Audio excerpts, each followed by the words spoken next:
You want to know the real reason why Democrats won those elections in the blue states? We have to look back till about 12 months ago. Most Americans were tired of the same playbook, politicians not keeping their promises, government corruption, an inflated economy, rising costs for just about everything, and wages that stayed stagnant. Then Trump came in and promised that this was all going to change. He promised to drain the swamp, to persecute the corrupt, to fix the economy, and make life easier for everyday Americans. He promised to protect free speech and bring us into the golden age. That's what he said.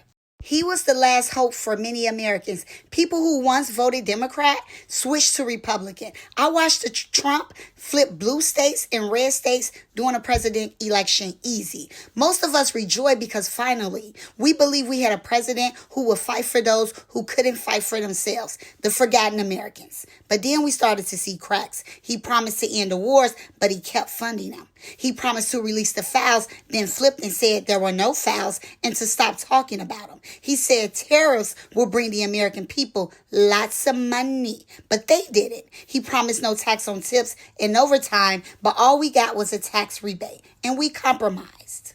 Should I say we accepted the compromise? We watched millions and billionaires profit like never before off his policies, while the American people were left behind again. We saw what happened with CK and how that was being handled. We watched them do the same thing Democrats did when they held office, blame Republicans. And now everything that goes wrong, he does the same thing and blames Democrats. We believe he will be a leader who will unite the country. That means those who align with all parties. But instead, I watched him push division, just like every predecessor before him.